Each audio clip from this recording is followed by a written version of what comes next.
안녕하세요. 대북권의 이상수입니다. 9월 29일 국토교통부에서 재건축 부담금 합리화 방안이라는 것을 내놨습니다. 여러분들이 알고 계시는 재건축 초과이익 환수제를 손본 거예요. 그간 이것 때문에 굉장히 중요한 사람들이 많이 밀집된 지역에 주택 공급이 잘 안 됐단 말이죠. 그래서 대대적으로 손을 봤는데 크게 4가지가 바뀌게 됐습니다. 그 내용 알아보도록 하겠습니다. 이번에 발표된 부담금 합리화의 내용은 크게 4가지가 바뀌게 됩니다. 첫 번째는 이제 부과 기준을 현실화하겠다. 면제 금액은 3천만 원에서 1억 원으로 늘려주고 부과 구간은 2천만 원에서 7천만 원으로 늘리겠다는 얘기고요. 두 번째, 부과 개시 시점을 조정을 해주겠다. 추진위 승인 시점에서 이제는 조합 설립 인가 시점으로 뒤로 밀어주겠다.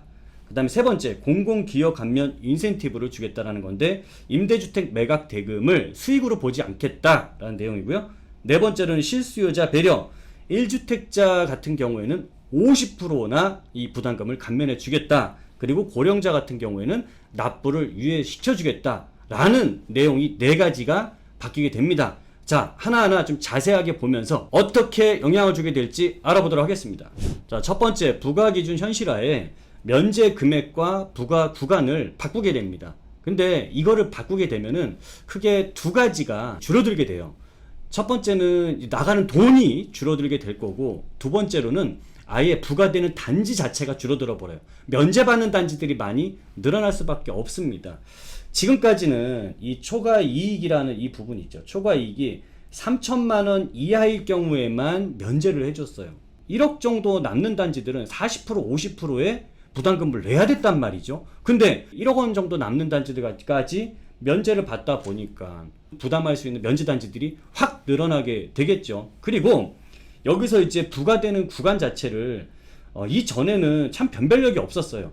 3천만 원에서 5천만 원, 5천만 원에서 7천만 원. 아, 이게 무슨 구간이냐고 2천만 원씩 나누는 게. 그쵸? 근데 이것을 좀 현실적으로 1억에서 1억 7천만 원 구간에는 10%, 1억 7천에서 2억 4천까지는 20%, 이런 식으로 7천만 원 구간을 늘려나가다 보니까 3억 8천만 원 초과되는 단지는 50%, 이런 식으로 좀 이제 변별력을 주게 됐다라고 할 수 있죠. 그러면 여기에서 결과적으로는 낼 수 있는 돈도 줄어들고 내게 되는 단지들도 줄어들 수밖에 없는 거고요. 시뮬레이션을 해봤더니 현재 84곳이 부가단지가 대상이 되는데 이게 적용이 됐을 경우에는 46곳만 부과가 된다. 38곳은 면제가 된다 라고 볼 수 있고, 여기 이제 나가는 부담금도 크게 줄어들 거라고 보는 게, 소액 1,000만 원 이하로 이제 부과되는 단지들 같은 경우에는 현재는 30곳 정도인데 1,000만 원 이하의 소액은 60곳으로 더 늘어나게 된다. 그러니까 이렇게 여기서 보면 이제 고액으로 나갈 단지들이 19곳에서 5곳으로 이제 줄어들거든요. 그만큼 이 줄어든 만큼 이런 단지들은 이제 소액으로 부담금이 납부되는 단지로 넘어가다 보니까 이 나가게 되는 이 부담금이 확실하게 줄어들 수 있다라고 볼 수 있는 거죠. 그래서 이 부과 기준 현실화를 통해서 부담금이 줄어들게 되고요. 면제 단지가 크게 증가할 것이다 라고 예상이 됩니다. 자, 두 번째는 부과 개시 시점을 조정하겠다. 추진위 승인에서부터 조합 설립 인가까지 뒤로 밀어주겠다라는 내용인데요. 전체 오늘 볼 4가지의 변화 중에서 가장 추가 분담금을 줄일 수 있는 변화가 아닌가 싶어요. 왜 그러냐면요, 초과이익에 대한 분담금은 추진이 구성이 된 이 승인 시점부터 준공 시점까지의 집값이 얼마나 올랐는지를 보고 분담금을 부과하게 돼 있습니다. 근데 이 시점이 조합 설립 인가로 뒤로 미뤄지게 되는 건데, 저는 이게 뒤로 미뤄지는 게 왜 이렇게 많이 줄일 수가 있냐라고 제가 판단을 하는 거냐 하면, 재건축을 할 때 이 안전진단이라는 게 통과가 되면 여러분들 다 보셨을 거예요. 집값 어떻게 되죠? 올라요. 많이 올라요. 그 다음에 정비구역 지정이 되면 이제 확정이 된 겁니다. 이제는 의심할 사람이 없어요. 그러다 보니까 이때 집값이 많이 뜁니다. 그리고 이 추진위 구성 승인이 되면 이때는 거래량들이 많이 늘어나게 돼요. 왜 그러냐면요, 여러분들도 아시다시피 서울이나 경기도의 1등 지역들을 보면 투기과열지구라고 하죠. 이 투기과열지구에서 재건축을 하게 되면 이 조합 설립 인가 이후부터는 조합원의 지위, 양도, 금지라는 게 생겨요. 한마디로 거래를 하지 못하게 만드는 거예요. 여기는 10년 이상 보유하고 5년 거주한 사람 아니고선 팔 수가 없는 단계예요. 자, 그러다 보면 좋은 지역들이라고 한다면은 이 이후에 사람들이 몰려서 들어가서 사기는 쉽지 않죠. 그만한 매물도 없다 보니까. 그럼 언제 많이 사게 될까요? 이 전입니다. 안전진단, 정비구역 지정, 추진위 구성 승인, 이때 사람들은 대거 몰려서 사게 되는 거고, 이때 전체 재건축 가격에서 거의 70% 정도가 오른다라고 보시면 돼요. 그러면 예를 들어서 이렇게 전체 이 가격이 10억 정도가 올라가게 됐는데, 이 앞부분에서 7억이 올랐고 이 뒷부분에는 거래가 잘 안 되는 상황이 지속되다 보니까 한 3억이 올랐다라고 보면은, 이 전에 이때 시점으로 부과를 하게 되면 당연히 분담금이 많아지겠죠. 제초안의 분담금이 많아지게 되는 거고, 이 조합 설립 이후에 3억을 가지고서 세금을 부과한다면 당연히 이 세금 자체가 확 줄어들 수 있게 되는 거죠. 그래서 제가 보는 것은 이 추진위에서 조합 설립 인가 쪽으로 뒤로 미루게 된다라는 것은 이 분담금을 대폭 낮출 수 있다라고 생각을 합니다. 자, 세 번째는 공공기업 감면 인센티브로 주겠다라는 건데, 임대주택 매각대금을 이제는 포함시키지 않겠다라는 겁니다. 이것 때문에 초과이익 환수 분담금을 더 낮출 수 있다라는 내용이에요.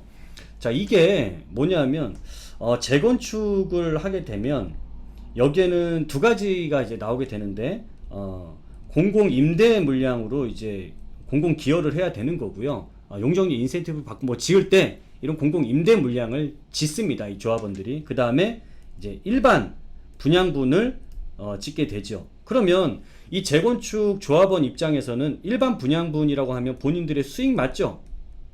여러분들 그렇게 생각하시죠? 근데 이 공공 임대로 원가를 지어서 정부한테 파는 게 이게 수익입니까? 이건 수익이 아니죠, 원래부터. 그런데 지금까지는 이거를 포함을 시켰다라는 거예요. 제초안에서 너희 수익이지 라고 해서. 그럼 이게 정상적인 게 아니잖아요, 사실은. 그쵸? 이것만을 포함을 시켜야 되는데 이것까지 포함을 시켰다 보니까 제초안의 초과이익 환수 분담금이 훨씬 커졌던 거죠. 근데 이거를 이제부터는 포함시키지 않겠다. 그러면 제초안의 분담금도 다시 줄어들 수 있다라는 내용입니다.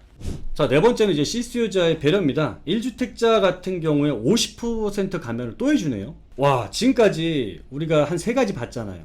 계속적으로 부담금이 줄어드는데 여기에서 또다시 50%까지 감면을 받게 되면 확실하게 분담금이 확 줄어들 수밖에 없을 것 같고요. 고령자분들 같은 경우에는 이제 팔 때까지, 재건축 아파트를 되팔 때까지는 이거 유예를 해주겠다, 팔고 나서 내시면 됩니다라고 하는 거예요. 그럼 확실히 부담 자체가 크게 줄어들었다라고 할 수 있고요.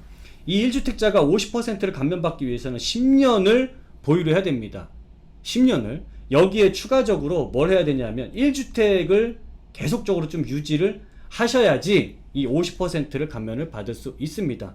뭐 9년은 40%, 8년은 30%, 7년은 20% 이런 식으로 오래 갖고 있을수록 확실하게 줄어든다라는 걸 알 수가 있고, 여기 시뮬레이션 해놓은 걸 보니까 기존에 5천만 원 정도 부담금을 내야 되실 분들 같은 경우에는 이게 10년 동안 장기 보유했을 경우에 350만 원입니다.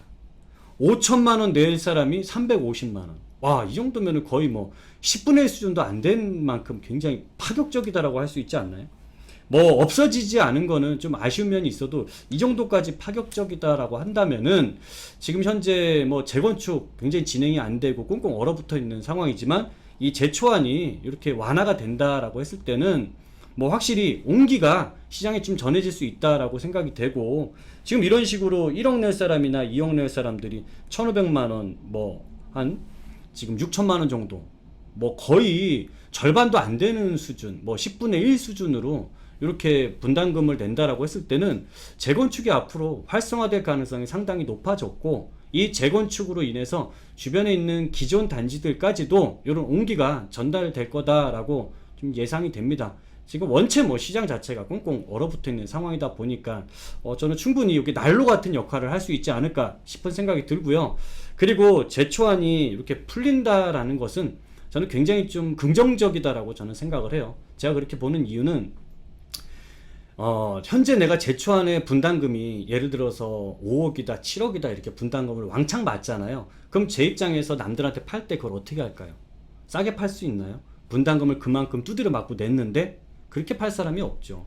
결국 계속 비싼 지역에 비싼 아파트는 계속 비싸질 수밖에 없는 게 이런 이유로도 나올 수 있는 거란 말이죠. 그러면 분담금이 낮아진다라고 했을 때는 그만큼 정가시킬 수 있는 정가되는 금액도 작아질 테니까 결국 시장 안정화에도 저는 큰 도움이 되고, 또 공급이 활성화돼서 공급이 많아지는 것도 저는 굉장히 긍정적인 효과가 나올 거다라고 예상이 됩니다.